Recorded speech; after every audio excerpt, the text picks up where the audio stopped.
لبيك اللهم لبيك لبيك لا شريك لك لبيك إن الحمد والنعمة لك والملك لا شريك لك. مومنوں حج کا زمانہ آ گیا، لب پہ خوشیوں کا ترانہ آ گیا، وارث والوں کو ہی مروا دو سما، وہ بہت اور مت وہ غارِ ہرا، اور مینا کا شام آنا آ گیا، گنبدِ خضرا کی وہ ہدیاں سامنے ہوگی تمہاری جانیاں، رشک جنت آستانہ آ گیا، مومنوں حج کا زمانہ آ گیا.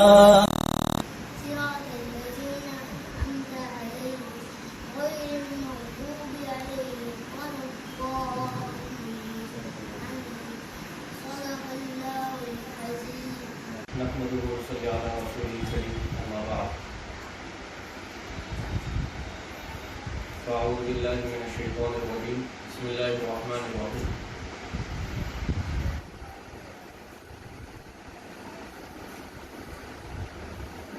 الحج أشهر معلومات صدق الله العظيم.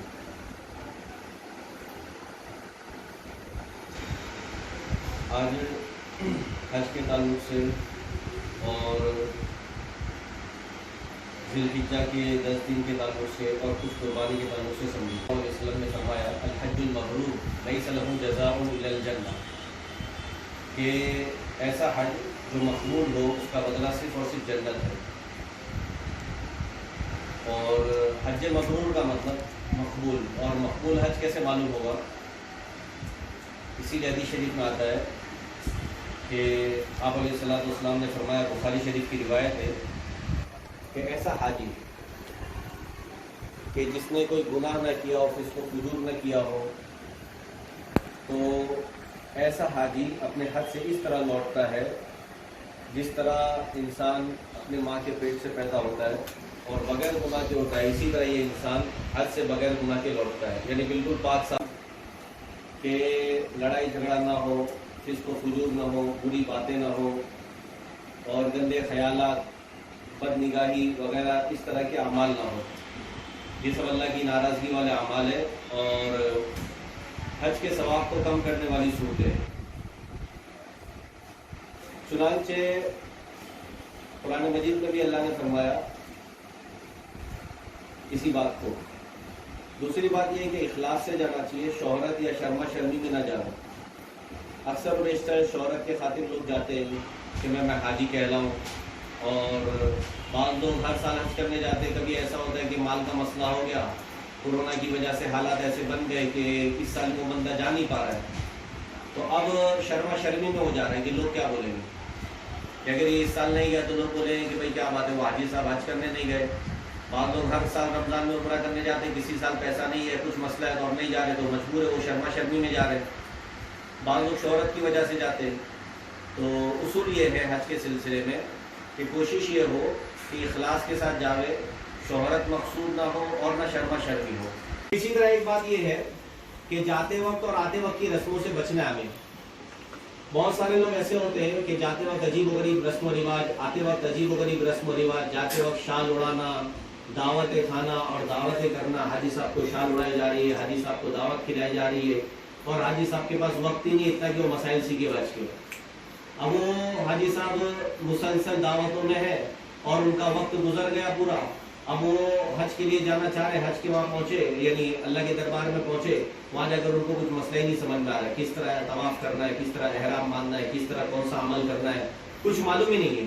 اب وہ یہ فضول رسم و رواج کا نتیجہ ہے کہ جاتے وقت کی رسمیں عجیب و غریب. اب کبھی کبھی ایسا ہوتا ہے بعض لوگ گجرات سے آتے، بعض لوگ احمد نگر ادھر مہاراشٹر سے کسی جگہ سے آتے، تو اب وہ لوگ آ رہے بیچارے، پوری ٹیم ان کے ساتھ ہے، پوری قوم ان کے ساتھ ہے، پوری لگژری بس لے کر آئے ادھر. اب ممبئی ایئرپورٹ تک پہنچے، اب پہنچنے کے بعد پورا خرچہ حاجی صاحب برداشت کر رہے، جاتے وقت کا خرچہ حاجی صاحب برداشت کر رہے، آتے وقت کا خرچہ حاجی صاحب برداشت کر رہے. اب ایسا تو ہے نہیں کہ بھائی حاجی صاحب کے ساتھ جو آ رہے خدمت کے لیے وہ لوگ اپنا پیسہ لے کر آئیں گے، ایسا تو ہے نہیں. اب ظاہری بات ہے حاجی صاحب سارا خرچہ برداشت کرے، حج کرنے کا خرچہ بھی حاجی صاحب برداشت کر رہے اور جو ان کی خدمت کے لیے آ رہے ہیں ان کا خرچہ بھی حاجی صاحب برداشت کر رہے ہیں. تو یہ تو عجیب و غریب مصیبت ہے. اسلام پھر انسان کے لیے مشکل بن جائے گا. شریعت کہتی ہے اسلام آزاد آسان ہے, اسلام کو آسان بنایا جائے. آپ علیہ الصلوۃ والسلام نے صحابہ رضی اللہ عنہم سے فرمایا یسروا ولا تعسروا, کہ دین کو آسان بناؤ, مشکل مت بناؤ. اب یہ دین کے رسم و رواج, دین پر عمل کرنے کے لیے عجیب و غریب رسم و رواج یہ ایسی چیز ہے کہ انسان کو دین مشکل بن جائے گا انسان کے لیے. اب یہ پوری قوم آ رہی ہے, پوری ٹیم آ رہی ہے, اس کے کھانے کا نظام, اس کے پینے کا نظام, اس کے نماز روزے کا نظام کچھ بھی نہیں ہے. نماز بھی جا رہی ہے اور بیچارے سب ایک ساتھ جا رہے آ رہے ہیں.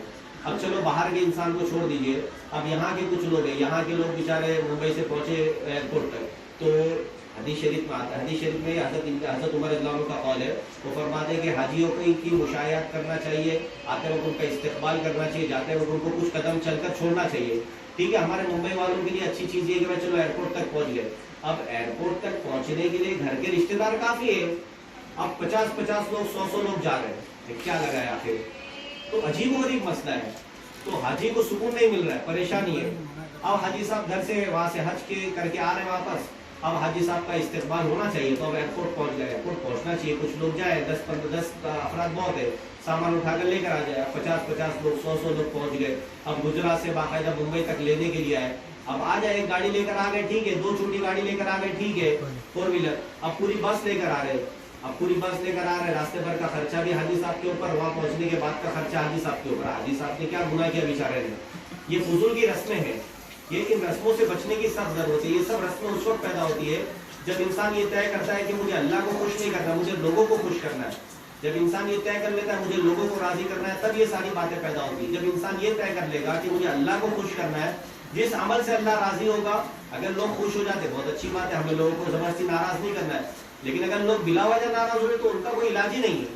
اس کا علاج یہ ہے کہ ہم اللہ کو خوش کرنے کی فکر کریں, اللہ کے نبی صلی اللہ علیہ وسلم کے طریقے پر زندگی گزارنے کی فکر کریں. حرم میں پڑھنے کے بجائے دور مسجد میں پڑھ رہے اور کھجور خرید رہے اور دوسری ساری مارکیٹ میں اس اپنا کام پورا کر رہے. اب پوتی ہے, نواسی ہے, پوتا ہے, نواسا ہے, اور آس پاس کے رشتے داروں کے بچے ہیں, سب کے لیے کھلونے خرید رہے. اب ایک کے لیے جوتا خریدا تو دوسرے کے لیے بھی جوتا خریدنا پڑے گا, ایک کے لیے گاڑی خریدے تو دوسرے کے لیے گاڑی خریدنی پڑے گی, ایک کے لیے گھڑی خرید رہے, ایک کے لیے بگڑی خرید رہے, ایک کے لیے ناک کی ایئرنگ, ایک کے لیے کان کی ایئرنگ. عجیب و غریب مسئلہ ہے. اب وہ حاجی صاحب بیچارے اتنا سارا کھجور لے کر آ رہے, کسٹم کا بھی مسئلہ ہو گیا, وہاں الگ سے پیسے گئے, اٹھانے کا الگ سے مسئلہ, بیچارے پریشان ہو گئے.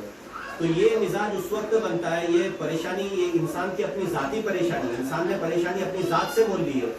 اگر یہ انسان اللہ کو راضی کرنے کی فکر کرے اور لوگوں کو راضی کرنے کی چکر میں زیادہ نہ پڑے, اس کا یہ مطلب نہیں ہے کہ میں لوگوں کو ناراض کرنا ہے, لوگوں کو تکلیف پہنچانا ہے, نہیں.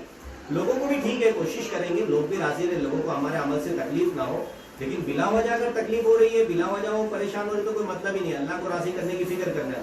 تو اب یہ حاجی صاحب کا کام یہ کہ بلا وجہ کی رسم و رواج سے بچے اور اپنے وقت کو فارغ کر کے حج میں جانے سے پہلے مسائل سیکھنے کا اہتمام کریں. یہ اچھی بات ہے, ماشاءاللہ ہر جگہوں پر اس طرح کے نظام ہوتا ہے کہ لوگ حج کے مسائل سیکھتے ہیں, حج کے مسائل سکھاتے ہیں, اور ماشاءاللہ اس کا فائدہ یہ ہوتا ہے لوگ جا کے اللہ کو خوش کر کے آتے ہیں, صحیح سے حج کر کے آتے ہیں. ورنہ حج کے امور میں بہت سارے اعمال ایسے ہیں کہ کچھ اعمال ایسے ہیں کہ کبھی کبھی ایسا ہوتا ہے اگر وہ انسان وہ عمل پورا نہیں کیا یا وہ عمل ڈھنگ سے نہیں کیا تو اس انسان کے لیے احرام سے حلال ہونے کی اجازت نہیں ہوگی. جب وہ حلال نہیں ہوگا تو شریعت کی نظر میں وہ اپنی بیوی پر حرام ہوگا, بیوی سے وہ صحبت ہی نہیں کر پائے گا, شریعت میں اس کی اجازت ہی نہیں ہے. تو یہ بہت سخت مسئلہ ہے. اب ایسے صورت کے اندر وہ بندہ جا رہا ہے, جا کر اپنی زندگی گزار کر آ رہا ہے, حج کر کے آ رہا ہے, اس کو معلوم ہی نہیں کوئی مسئلہ. اب وہ اپنی یہاں پر آ کر صحبت بھی کر رہا ہے, سب کام کر رہا ہے, اس کو معلوم ہی نہیں ہے, وہ تو خوش ہے حاجی صاحب بن گیا, میں حاجی صاحب بن گیا, اور وہاں پر قیامت میں اس کی پٹائی کی تیاری ہو رہی ہے. تو اس لیے اس بات کا اہتمام کرنا چاہیے کہ بلا وجہ کی رسم و رواج میں وقت گزارنے کے بجائے مسائل کو سیکھنے کا اہتمام کرنا چاہیے. چونکہ قانون پاس ہو گیا کہ بغیر محرم کی عورت جانا چاہتی تو جا سکتی ہے, لیکن قانون یہ نہیں کہتا ہے کہ ہر عورت کو جس کا شوہر نہیں ہے اس کو زبردستی جانا ہی پڑے گا. ایسا قانون نہیں بنا ہے. ظاہری بات ہے جب ایسا قانون نہیں بنا ہے تو پھر عورت کو اس بات کا اہتمام کرنا ہے شریعت کی طرف سے, ایسی عورت پر حج فرض ہی نہیں جس کا محرم نہ ہو. جب تک محرم کا انتظام نہیں ہوتا ہے تب تک وہ حج نہیں کرے گی, وہ انتظار کرے گی. اور اگر اسی حالت میں اس کا انتقال ہو گیا تو اللہ اس کی پکڑ نہیں فرمائیں گے. جب اللہ کو خوش کرنے کے لیے یہ عمل کیا جا رہا ہے تو کیا ضرورت ہے بلا محرم کے جانے کی. اور پھر بسا اوقات ایسا ہوتا ہے زبردستی شادی کر لی جاتی ہے کہ بھائی چلو تو میرا بھائی تو یا تو میرا شوہر. تو یہ اس کا شریعت میں کوئی اس کی کوئی اجازت نہیں ہے, اس سے اس بات سے بچنا چاہیے. پھر بعض لوگ ایسا ہوتا ہے کہ والدین کی وجہ سے رک جاتے ہیں کہ والدین نے اب تک حج نہیں کیا، لوگ کیا بولیں گے کہ والدین سے پہلے میں حج کرنے چلا جاؤں، یہ تو عجیب بات ہے. تو شریعت میں اس کی بھی اجازت نہیں ہے. والدین پر اگر حج فرض ہے تو اچھی بات ہے، ان کو لے کر جائے. اگر حج فرض نہیں ہے تو آپ سب سے پہلے اپنا حج فرض حج ادا کرو، اور پھر اس کے بعد والدین کے لیے اللہ سہولت دیں گے تو ٹھیک ہے، ان کو بھی لے کے جائیں گے. لیکن آپ اس وجہ سے رکتے ہیں کہ بھائی والدین نے حج نہیں کیا اور ہمارے پاس ابھی اتنا پیسہ نہیں کہ والدین کو بھی لے کر جائے، جب پیسہ آئے گا ہمارے شوہر کے پاس ہم اس کے بعد لے کر جائیں گے، تو شریعت میں اس کی اجازت نہیں ہے. شریعت میں اس کی پکڑ ہوگی اس سلسلے میں. تو اس لیے اس بات کا اہتمام کرنا چاہیے کہ جب شریعت کے نزدیک، شریعت کی نظر میں ہم پر حج فرض ہو گیا اور ہمارے پاس اتنا پیسہ ہے کہ ہم اپنے شوہر کے ساتھ جا سکتے ہیں، تو پہلی فرصت میں اپنے شوہر کے ساتھ جانے کی فکر کرنا چاہیے. ساس سسر ان کی فکر بعد میں دوسرے نمبر پر. اگر ان کا حج فرض ہے لیکن بیماری کی وجہ سے لیٹ ہو رہا ہے تو ٹھیک ہے، وہ بعد میں جائیں گے. ایسا نہیں ہے کہ بھائی ان کے ساتھ میں ہی جائیں گے، ان کی خدمت کریں گے. خدمت کرنا سب اچھی چیز ہے، لیکن خدمت کی وجہ سے آپ حج فرض سے رک جاؤ، اس کی شریعت میں اجازت نہیں ہے. نے بہت ساری قرآن مجید میں بہت ساری چیزوں کی قسمیں کھائی ہے کہ بھائی والتین والزیتون، انجیر کی قسم اور زیتون کی قسم، طور سینین کی قسم وغیرہ وغیرہ. بہت ساری جگہوں پر اللہ نے والنون والقلم، قلم کی قسم کھائی، قلم کی اہمیت کو بتانے کے لیے.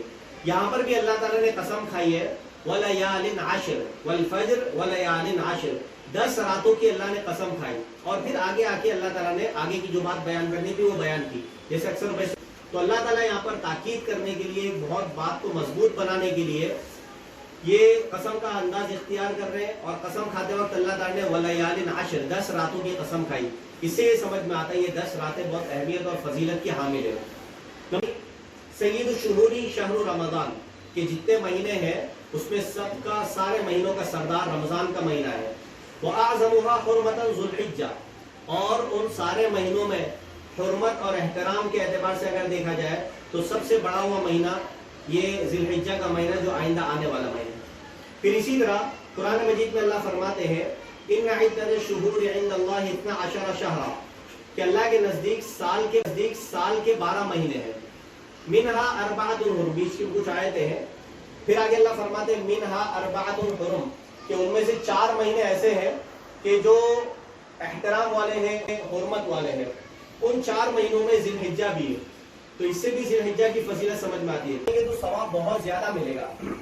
چنانچہ حدیث شریف میں آتا ہے اللہ کے نبی علیہ الصلوۃ والسلام نے فرمایا، ابو داؤد شریف کی روایت ہے، حضرت حفصہ رضی اللہ عنہا سے منقول ہے کہ آپ علیہ الصلوۃ والسلام ذی الحجہ کے 9 روزے رکھتے تھے اور عاشورہ کا روزہ رکھتے تھے اور ہر مہینے کے 3 روزے رکھتے تھے. تو یہ اللہ کے نبی علیہ الصلوۃ والسلام کا 9 روزہ رکھنے کا اہتمام تھا.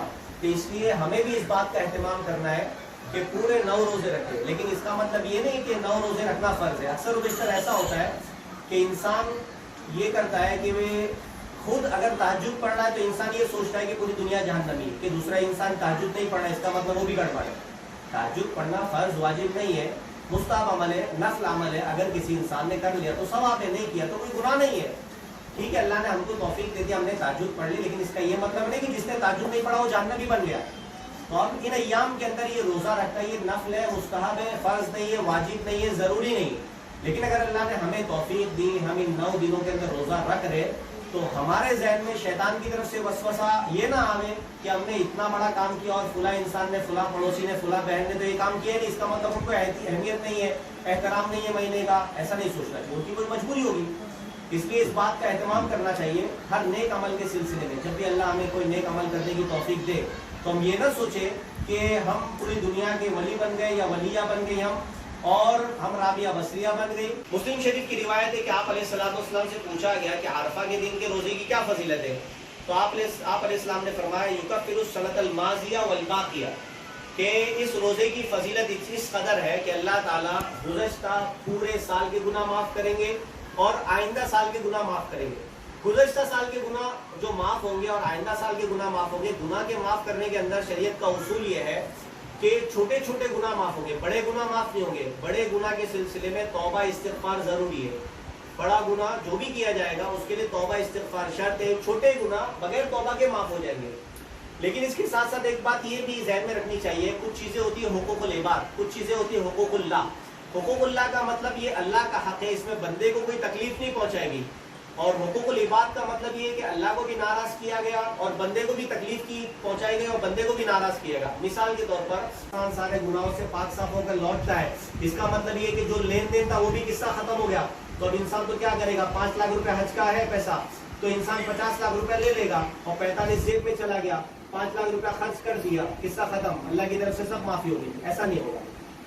یہ تو ایسے ہی ہوگا, کسی انسان نے پڑوسی کی بکری چوری کر لی اور اس کے بعد گوشت اپنے پاس رکھ لیا, بکری اللہ کے ہڈے وڈے اللہ کے راستے میں صدقہ کر دیے پائے وائے, اور اسی طرح کھال بھی اللہ کے راستے میں صدقہ کر دی. ایسا تھوڑی ہوتا ہے. تو یہ بھی اسی طرح اصول ہے شریعت میں کہ جو گناہ معاف ہوں گے وہ صرف اور صرف چھوٹے گناہ معاف ہوں گے, بڑے گناہ معاف نہیں ہوں گے. ایک بات یہ تو گزشتہ سال کے گناہوں کا مسئلہ ہوا.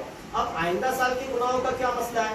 آئندہ سال کے گناہوں کے معاف کرنے کا بھی, تو محدثین نے اس کی تشریح کرتے ہوئے یہ لکھا ہے کہ آئندہ سال کے گناہوں کے معاف کرنے کا مطلب یہ ہے کہ اللہ تعالیٰ آپ کو نیک کام کرنے کی توفیق دیں گے, گناہوں سے بچنے کی توفیق دیں گے. تو یہ اتنی اہم فضیلت ہے, تو اس بات کا اہتمام کرنا چاہیے کہ کم از کم عید سے پہلا دن یعنی بقرعید سے پہلا دن جو ہوتا ہے اس کو 9ویں عرفہ کہتے ہیں, 9ویں تاریخ اور عرفہ کا دن کہتے ہیں. تو انسان کو کوشش کرنا چاہیے کم از کم اس دن کا تو روزہ رکھے. اگر 1 تاریخ سے 9 تاریخ کی اگر طاقت نہیں ہے, سستی آ رہی ہے یا گھریلو حالات ایسے, یا بچوں کے ساتھ اسکول چھوڑنا لینا, ٹیوشن یہ وہ بھاگم بھاگی کی وجہ سے تھکن کا مسئلہ ہو رہا ہے اور ایسی کچھ طاقت نہیں ہو رہی, تو کم از کم 1 دن کا تو ضرور رکھنا چاہیے. اب سوال یہ ہے کہ پورے 9 دن کے روزے کی کیا فضیلت ہے؟ ترمذی شریف کی روایت ہے, اللہ کے نبی علیہ الصلوۃ والسلام نے فرمایا 1 تاریخ سے 9 تاریخ تک کے جو روزے ہیں ان کے ہر روزے کا ثواب سال بھر کے روزے کے برابر ہے, اور ہر رات کی نوافل شب قدر کی نوافل کے مثل ہے. تو انسان کو کوشش کرنا چاہیے کم از کم یہ آنے والے 9 دن جو ہے اس بات کا اہتمام کرے کہ خوب روزہ رکھنے کا اہتمام کرے اللہ کی توفیق کے بقدر, اور رات میں خوب عبادت کرنے کا اہتمام کرے.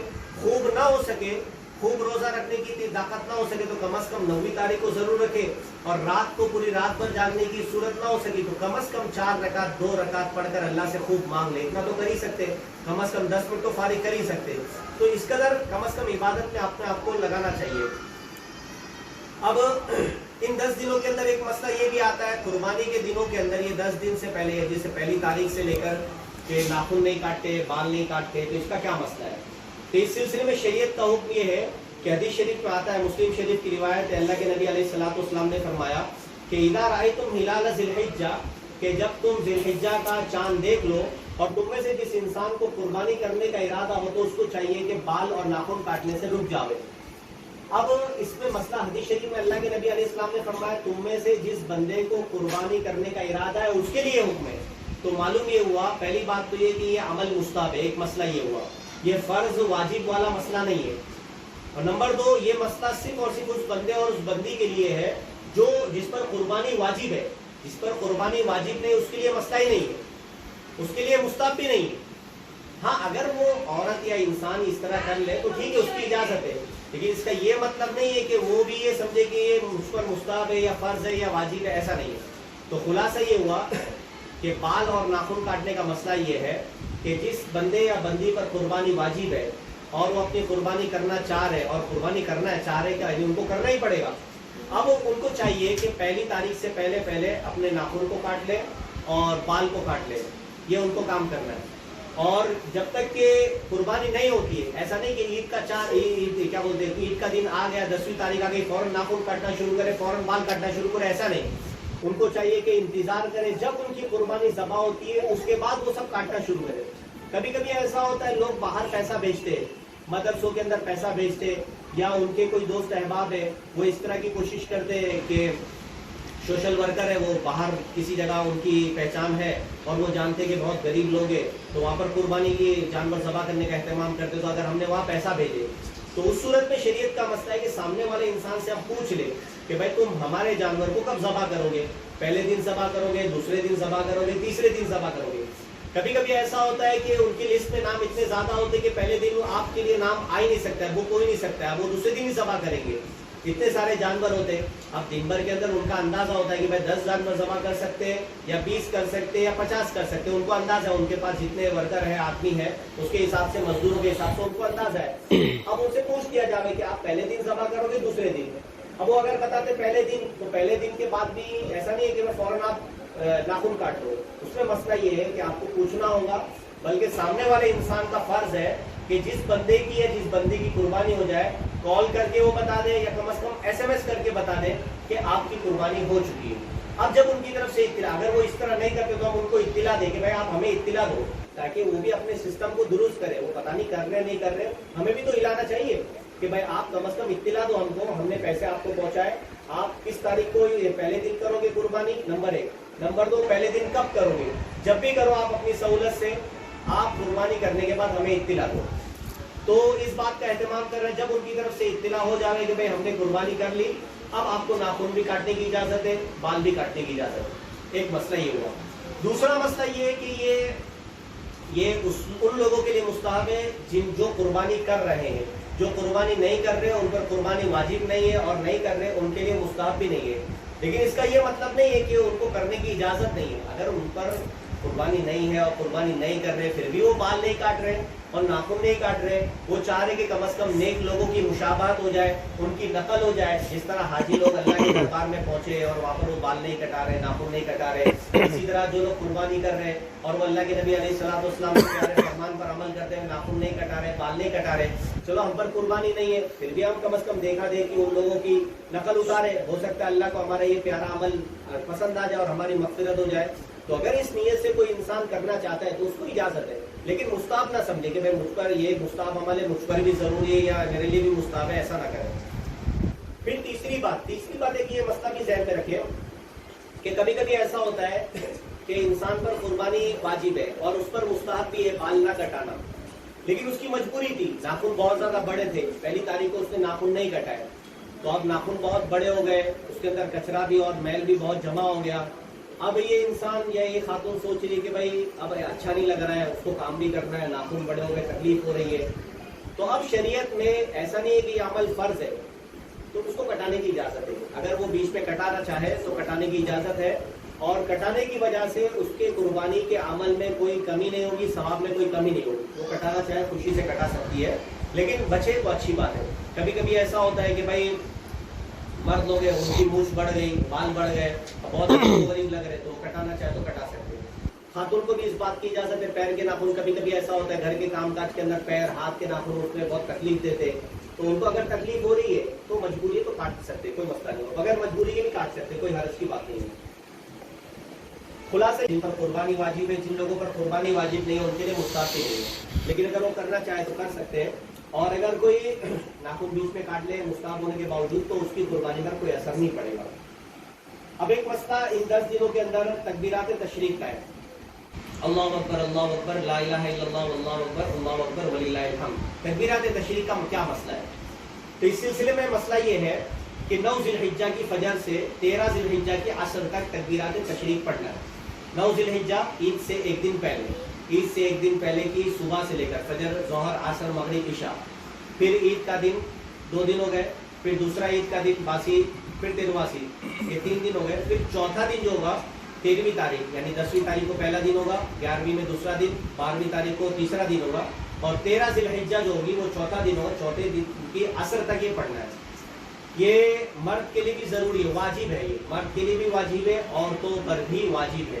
ہاں اتنا ہے کہ مرد لوگ مسجدوں کے اندر زور سے پڑھیں گے، عورت گھر کے اندر آہستہ پڑھے گی، زور سے نہیں پڑھے گی، لیکن عورتوں پر بھی پڑھنا واجب ہے.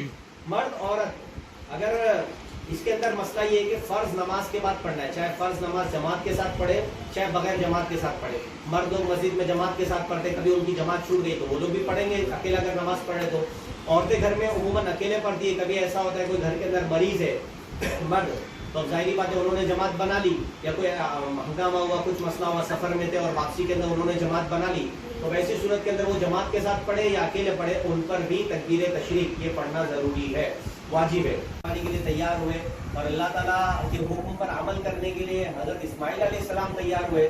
تو دیکھنے کی بات ہے کہ ماں باپ اپنے جگر پر ہاتھ رکھ کے سوچے، خاص طور سے خواتین جو ہے مائیں، وہ ان کو احساس زیادہ ہوتا ہے کہ کس قدر بڑی قربانی ہے یہ.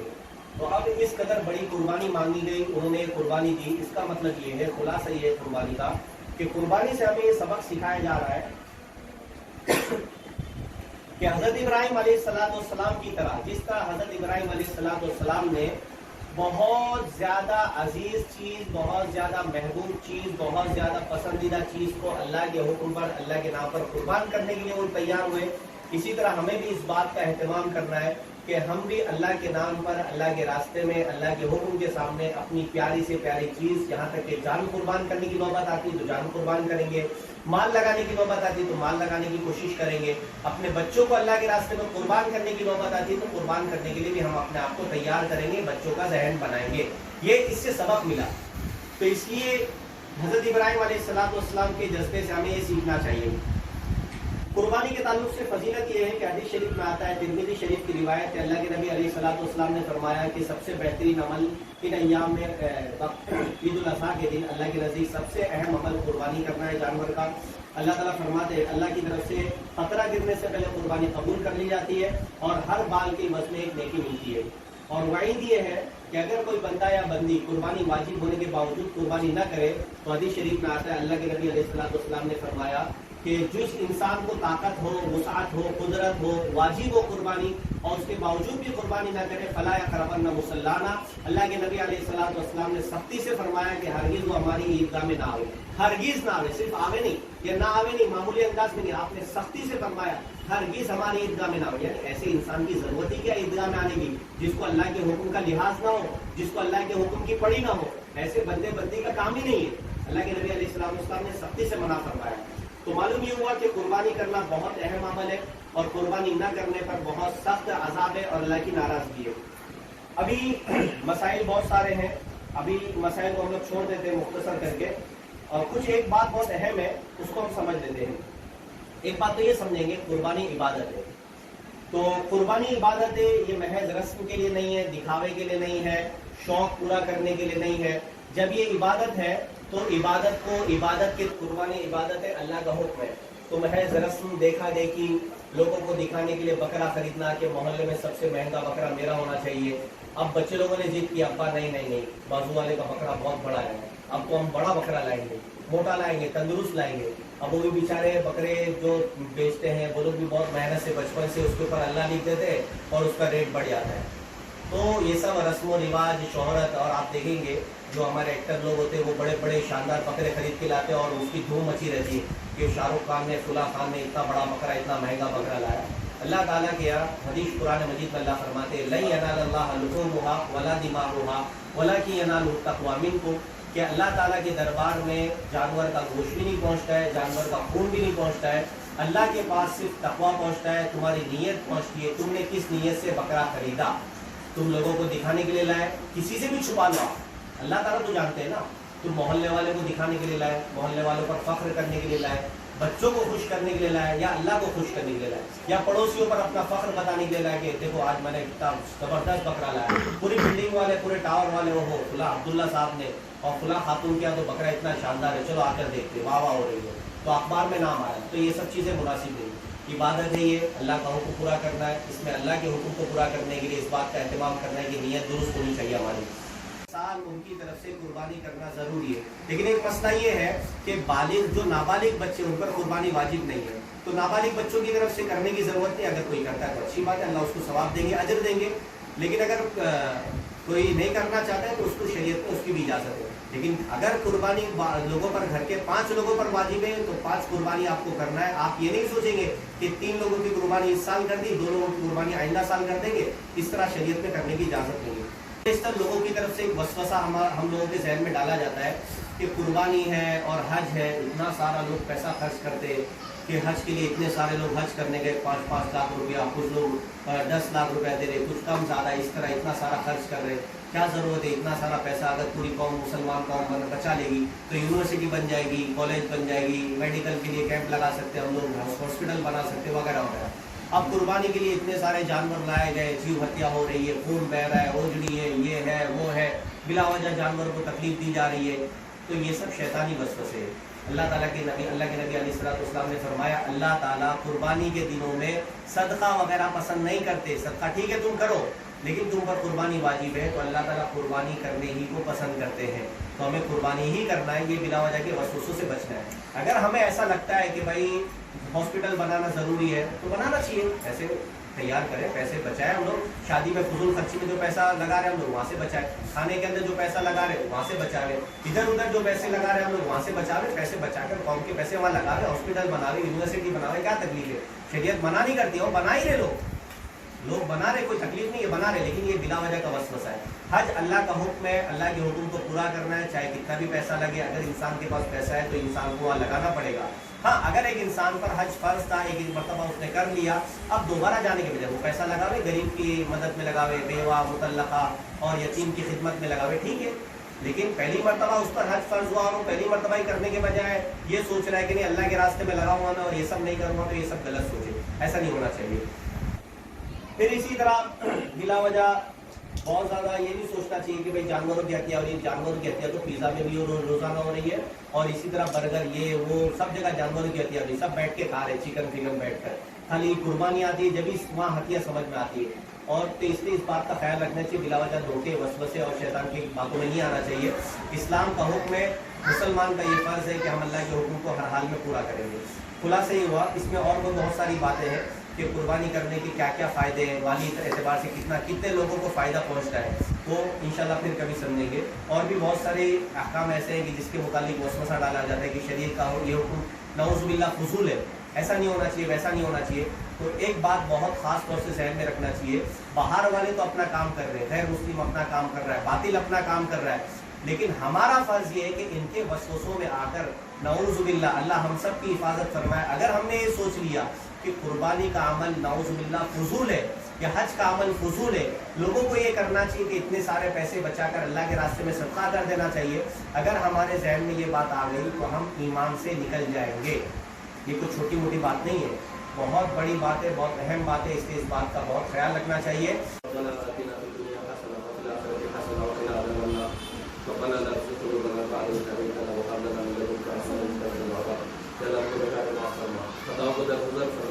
اللہ امت مسلمہ کے حال پر رحم فرما, اللہ امت مسلمہ کے حال پر رحم فرما.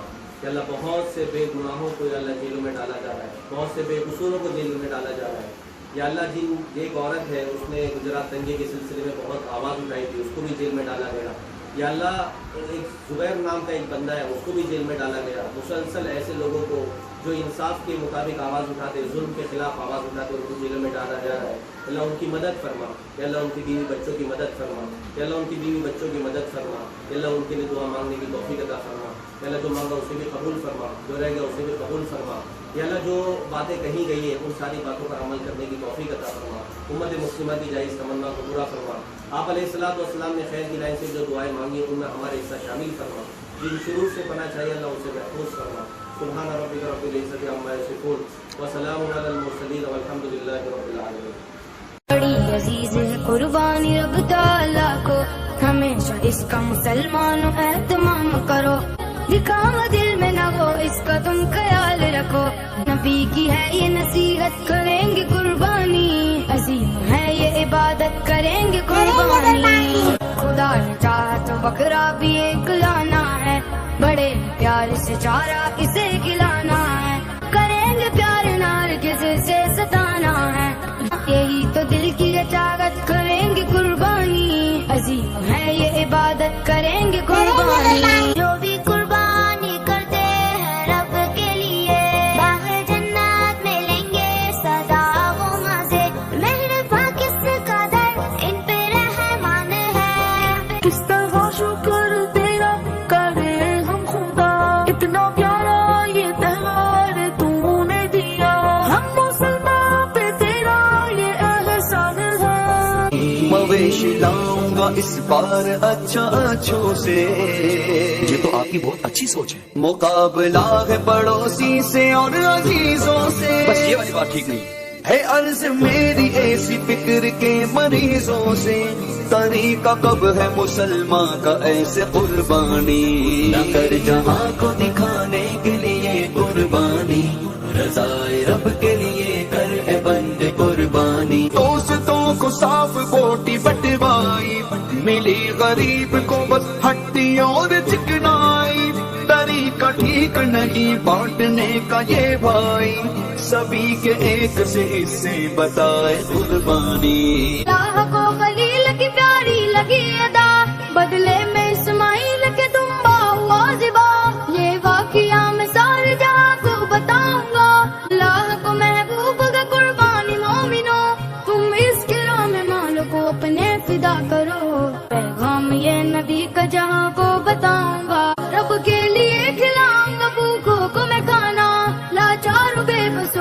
کپڑے دلانا، بیواؤں اور یتیم کی امداد کروں گا، جا کر مویشی منڈی مویشی میں لاؤں گا، اللہ کی رضا کے لیے قربانی کروں گا۔